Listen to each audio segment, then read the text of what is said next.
大家好啊，又係我 Vivian 啦，歡迎大家嚟到我呢個墨爾本生活嘅 channel。咁我今集呢同以往嘅分享有少少唔同喎，咁呢就想分享一下響澳洲墨爾本 apartment 內面個內籠係點樣呢？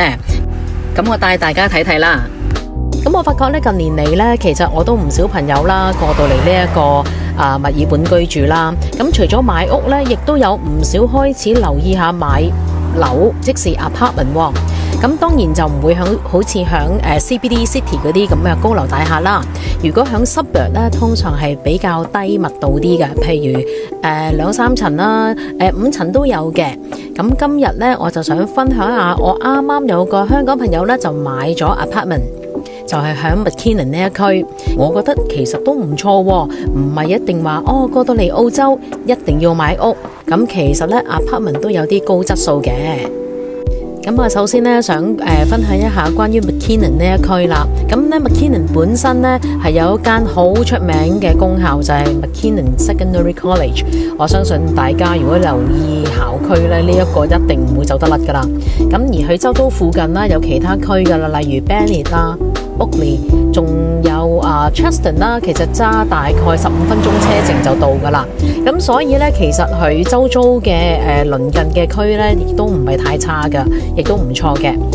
咁好啦，再加上 McKinnon 係有火車站噶，咁所以咧亦都係有一個交通方面嘅優勝噶。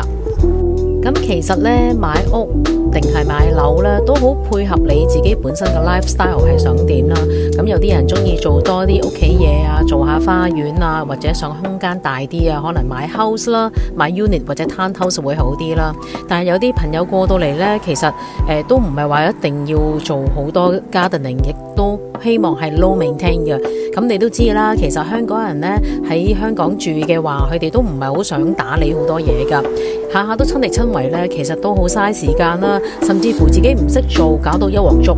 咁所以住 apartment 咧，亦都係你有嘅優點咁樣噶。咁好啦，我而家帶大家入去睇下先。咁其實佢有樣好嘅咧，因為呢一個 apartment 咧，其實喺內街嘅，咁所以相對冇咁嘈啦，亦都冇好出邊咁繁忙咁樣噶。咁而家我哋入到去嘅大堂啦，大堂相對咧，我覺得算都光猛啦，靚嘅。咁而大堂嗰一層其實咧都有入住噶，咁就大概有6伙到啦。咁而我朋友咧就係住2樓嘅。咁亦都一樣啦，就係一層有6伙嘅。我覺得咧，有呢一個6-7年樓齡嘅嚟講咧，佢其實都保持得唔錯噶。我朋友呢個單位咧就係2房2次1車位嘅。好啦，我一出 lift 咧就見到個走廊啦，都算幾靚嘅，有2幅大畫啦，好整潔啦，亦都好乾淨嘅，而且咧都冇乜味嘅喎，雖然係有地氈。咁好啦，我已經入到去朋友嘅單位啦。咁一入到去咧就係一個開放式嘅廚房啦，中間有一個 island， 成間屋都好光猛嘅，咁係一個大窗咁樣嘅。咁好啦，我而家帶大家睇一睇廚房嘅範圍先。咁已經有晒所有設備咧，有晒呢個焗爐啊、雪櫃啊、洗碗機啦、抽油煙機啦，已經一入到去就可以煮得嗰種情況嚟噶啦。咁呢啲已經係入咗去個櫃裏面嘅裝嵌咗入去嘅洗碗機啦，係用 Miele 嘅，都係一個幾好嘅牌子嚟噶。焗爐啦、cooktop 啦，同埋抽油煙機咧，都係 Miele 嚟噶。咁我覺得佢用嘅 equipment 都算係不錯噶，同埋都好乾淨噶，可能上一手都好少用咁樣啦。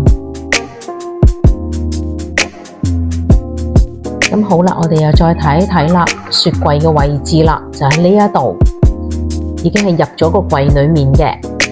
咁雪櫃已經有啦，亦都係用 Miele 啦。咁所以咧，其實我覺得喺廚房嘅用具嗰方面咧，佢已經全部齊晒啦，而且用一個比較好嘅牌子嘅。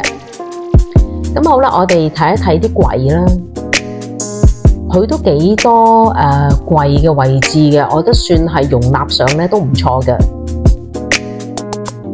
如果以一個家庭單位，譬如一家3口啦，我覺得呢一個 apartment 咧都算係非常之夠用嘅。嗱，有好多空間嘅位置啦，收納啦。咁而我都試過佢啲櫃桶啦，都好順滑嘅，靚嘅，唔係嗰啲空溜溜嗰種感覺嘅。咁好啦，我哋再睇一睇個櫃嘅位置啦。對於我呢個小矮人嚟講咧，真係實在太高啦。咁啊，真係要擔堂梯或者擔凳仔去擺嘢啦。不過呢，感覺上呢，因為佢真係好多櫃啦，咁所以呢算係唔錯㗎。咁好啦，我哋睇完呢一個廚房部分啦，跟住呢，其實入門口嘅右手邊呢，就係有一個廁所啦，亦都有沖涼嘅。咁而呢一邊呢，其實我覺得算係幾聰明㗎，咁係一個laundry 嘅位置嚟㗎。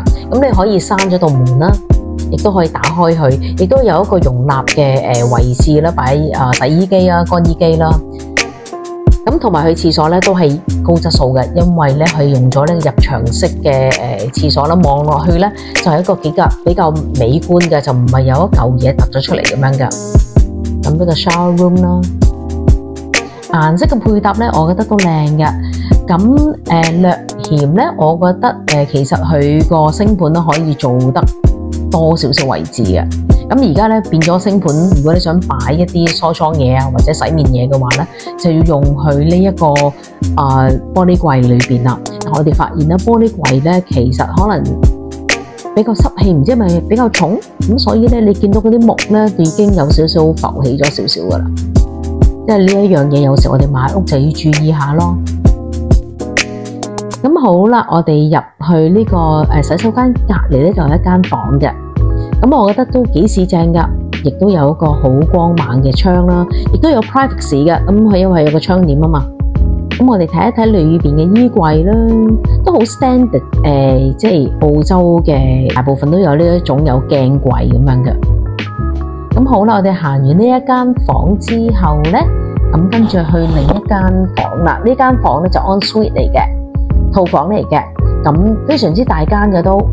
咁亦都係一個好大嘅鏡嘅衣帽櫃啦，裏面仲有一個洗手間同沖涼嘅。咁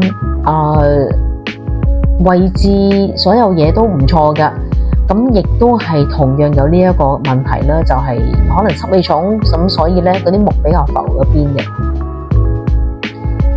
咁同埋收納嗰方面咧，都係向呢個高空發展嘅，咁大家要注意下咁樣咯。